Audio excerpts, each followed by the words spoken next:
Hello YouTube, this is Grim356 and I'm here to show you my new 9-digit combination lock in Minecraft.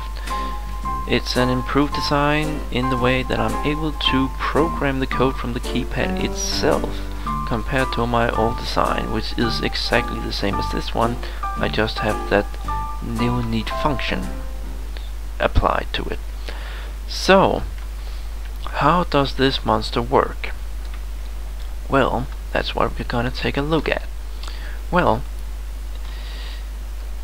I'm just gonna get my hand back so I can see what I am doing. Alright. The code by default is 1, 2, 3, 4. And in order to reprogram it, I will have to, as it says on the sign, enter the code correctly before I do. Because right now, nothing here is working. Nothing. I can't send a signal anywhere. Alright, so let's do that. Let's put in 1, 2, 3, 4. 1, 2, 3, 4. Now, I know I haven't connected a door or anything to this lock so you can see that it works, but I'll just tell you that when this white wool block is raised, it is an indication that you put in the correct code. So we're gonna use this as our, well, source of information. Well, alright, now to how it works.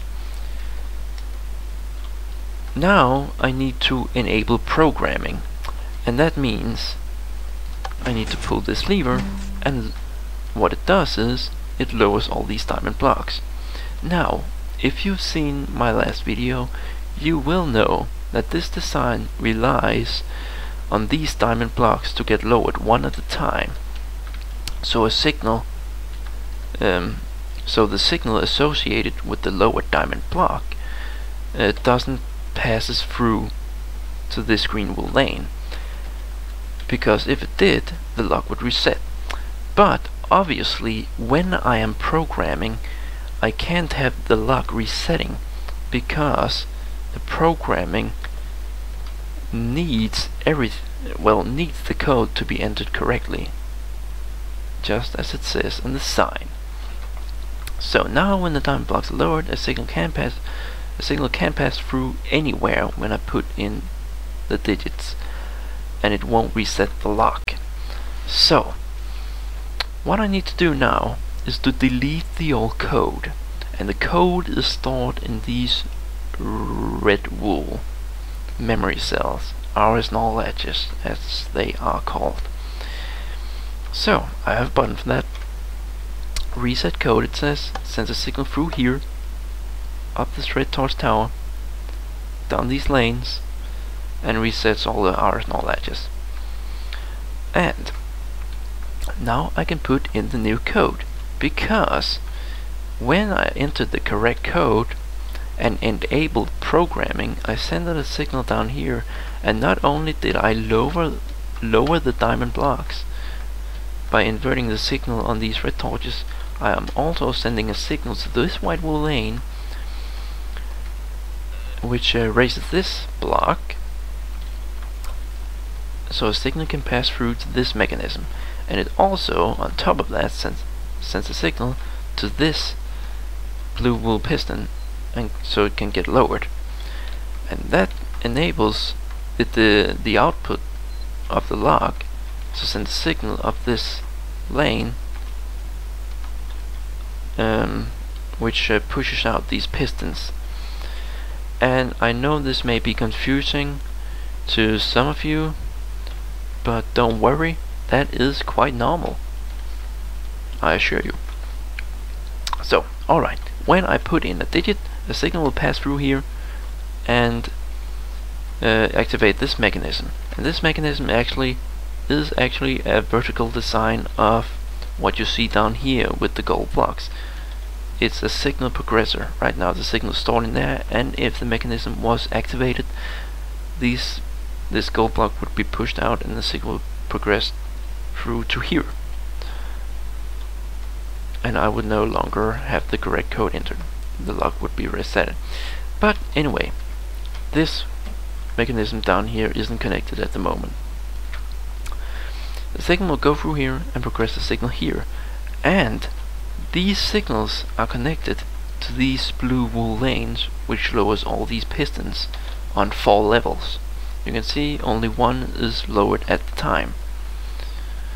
So right now it's here, which means this level, well, the level down here represents the first digit, this level the second, the third, and the fourth. So let's put in the new code. Let's say it's gonna be 1379. That will be our code. So now when I put in the next digit, the signal will have progressed to the next level. And you see, now these pistons has been lowered and these has been raised, which means when I put in a digit, the signal will now pass through here, up this up this blue wool red torch tower, and go in here instead of here. Well, the signal will go in here, but it won't be able to pass in to the RS null edges. Now it will only change an output here. So let's do it. I'm gonna put in the next digit, 3.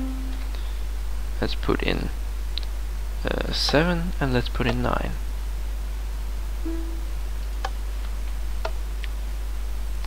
The note blocks tell me when I can put in the next digit, by the way. It's handy to have. So anyway, now the correct code is entered. Well, now the new code is entered, and I can disable programming, which will disengage all these pistons so they can't function. Because if they didn't, I could risk, I would risk messing up the code. So I'm gonna disengage it, and you can see these gets raised. And now I will reset the lock to, I will reset the lock, and that means when I put reset lock, this pink wool will be lowered, and this pink wool, just like the blue wool, represents the first digit lane. So now the signal which is inverted on this one, on this memory cell, can now send the signal down this pink wool lane to the diamond block associated with it. And this diamond block is associated with a digit, and that digit should be digit 1.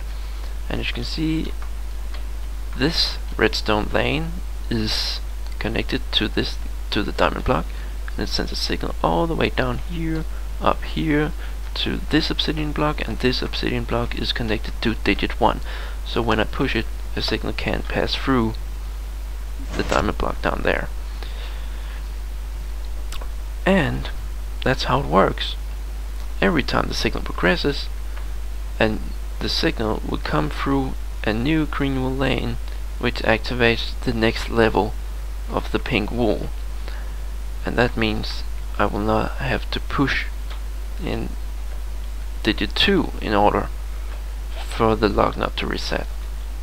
So when I push this digit, the signal progresses again, and when I push this signal, the signal progresses again, and when I put in the last digit, the signal progresses again, and the correct code is entered. So that's how it worked, you guys. I hope you enjoyed it and understood it, but if you didn't, well, too bad. I can't really, I can make a tutorial about it, but I don't know, I don't think I will. But hope you guys enjoyed, and please like the video if you want to. So I'll see you later, guys. Bye.